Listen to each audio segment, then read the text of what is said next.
capítulos enteros y hubo un gran clamor acerca de lo que habían hecho.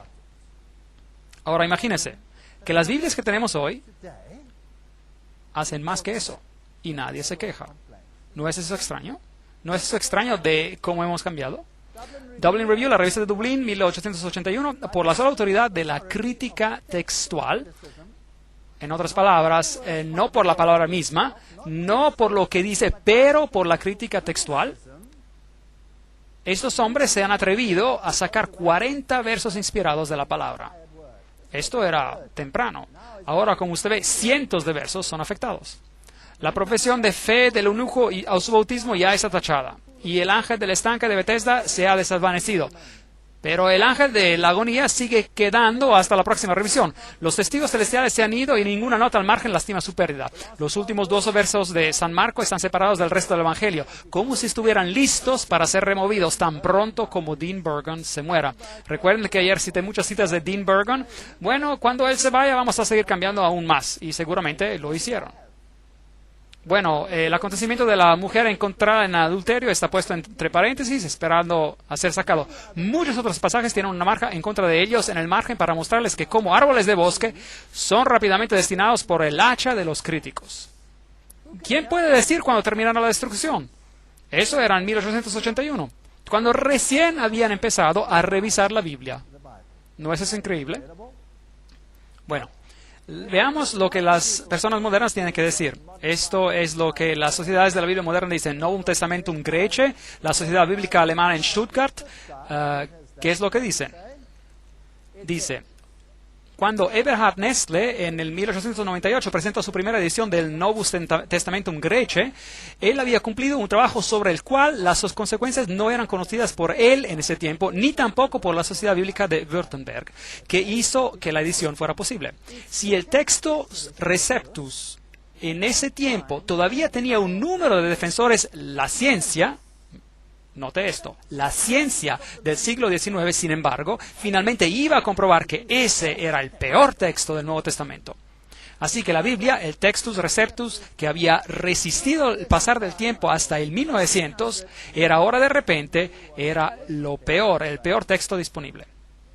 Ahí las ediciones de Tischendorf, ese es el hombre que descubrió ese pedazo tirado en una canasta de basura sobre el cual todas las Biblias modernas parecen estar basadas desde el 1841. Terminó la edición de tal y tal y tal, y de Westcott y Hort vinieron también en 1881, dice el texto, y ellos controlaron el campo. Pero en términos prácticos, a nivel de universidades, iglesias y escuelas, la edición del Textus Receptus aún era usada internacionalmente por la gran parte, como por ejemplo por la Sociedad Bíblica Británica hasta el 1904. Sin considerar los cambios, los ingleses no cambiaron tan fácilmente. Solamente con la publicación del texto de Nestle se acabó el uso del Textus Receptus también allí. Gran regocijo en círculos católicos romanos, habían finalmente logrado destruir el Textus Receptus. La Enciclopedia Británica nos dice algo acerca de Orígenes, del cual veremos en un momento. El texto recibido, Receptus, es el texto antiguo bizantino con cientos de copias en acuerdo. Fue escrito en el griego koiné, o kini, noten eso, escrito en griego koiné, del cual cientos de palabras no pueden ser traducidas en el griego clásico. La primera iglesia usó los manuscritos en griegos, koiné, y rechazaron las versiones alejandrinas, las cuales estaban basadas en la versión corrupta de Orígenes y otras versiones gnósticas. Ahora, la Enciclopedia Británica nos dice que Orígenes enseñaba que Jesús fue un ser creado y que no tenía existencia eterna como Dios. Así que esa es la base. Si usted quiere tener una Biblia ecuménica, usted tiene que remover a Jesucristo como el único Salvador y como Dios. Tiene que ser hecho. Entonces, he pensado que deberíamos ir al libro Morales y Dogma, lo cual es, por supuesto, la fuente masónica. Esta doctrina de la transmigración de las almas, en otras palabras, la reencarnación, donde usted regresa una y otra vez a la vida, derivada, como Porfirio nos informa, entre los persianos y los magi, o los magi, los magos si desea. Heródotos encontró esto entre los egipcios, los kurdos creían en esto, los chinos creían en esto, y también Orígenes tenía esa doctrina. Ahí lo tienen. Todas estas ideas esotéricas, Orígenes las tenía. Y el obispo Sinesio, el cual había sido iniciado, ¿y quién oró a Dios? Oh Padre, concede que mi alma reunida a la luz no se hunda otra vez en lo profano de la tierra. Reencarnación, en otras palabras. De la misma manera, los gnósticos creían en esto. Ellos tenían esta creencia, así como los hindús tienen hoy en día. E incluso los discípulos de Cristo preguntaron si el hombre que había nacido ciego no había sido castigado por cierto pecado que él hubiera cometido antes de su nacimiento. Ahora, eso es típico de cómo los masones distorsionan la palabra. ¿Los discípulos preguntaron eso en realidad? Preguntémosles. Juan 9, capítulo 9, versículo 2. Y le preguntaron a sus discípulos diciendo: Rabbi, ¿quién pecó, este o sus padres, para que haya nacido ciego? No este hombre en esta vida o en su vida previa, ¿correcto? O sus padres. Así que todo es una distorsión. Usted no puede confiar en nada de lo que esas personas dicen. Bueno, él sabe quiénes son los esotéricos y dije que la iglesia temprana ya había sido corrompida y Pablo dice que muchos se benefician falsificando la palabra de Dios hasta en sus días. Orígenes, Morales y Dogma, el libro, página 544, nacido en el 134 después de Cristo. Entonces, esto es justo al principio. Contestando a Celso, que se había opuesto a que los cristianos tenían una doctrina oculta, dijo: ya que las doctrinas y los principios esenciales e importantes del cristianismo son abiertamente enseñados, es absurdo oponerse a que hay otras cosas que son ambiguas y no claramente entendidas. En otras palabras, no se les enseña. Porque eso es común en la disciplina cristiana, que se incluye entre las enseñanzas de esos filósofos donde algunas cosas son exotéricas para que el mundo de afuera y algunas son esotéricas para los brillantes iniciados, los privilegiados. Y es suficiente decir que era lo mismo con algunos de los discípulos de Pitágoras.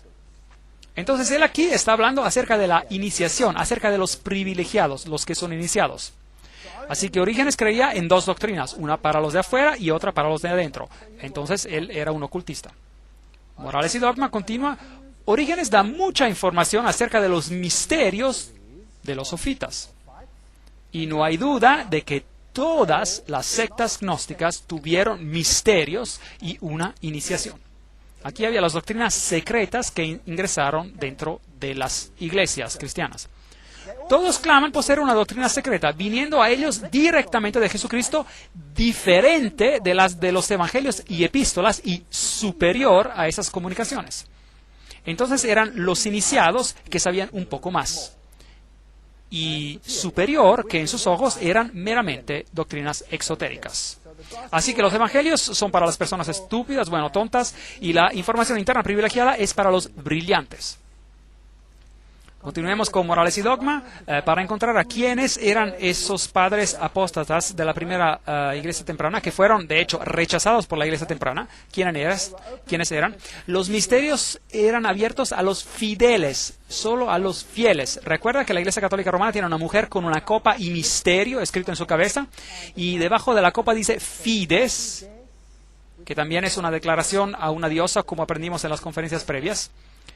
Tertulio, allí está uno de los padres de la iglesia que murió cerca del año 216 después de Cristo. En su apología dice: nadie ingresa a los misterios religiosos sin un juramento de mantener secreto. Solicitamos a nuestros misterios de Tracia y Eulesinia y estamos especialmente ligados a esta precaución, porque si somos probados desleales, no solo provocaremos el cielo, pero acarrearíamos sobre nuestras cabezas el rigor extremo del descontento humano. ¿Y deben los extraños traicionarnos? Ellos no saben nada más que informes y rumores.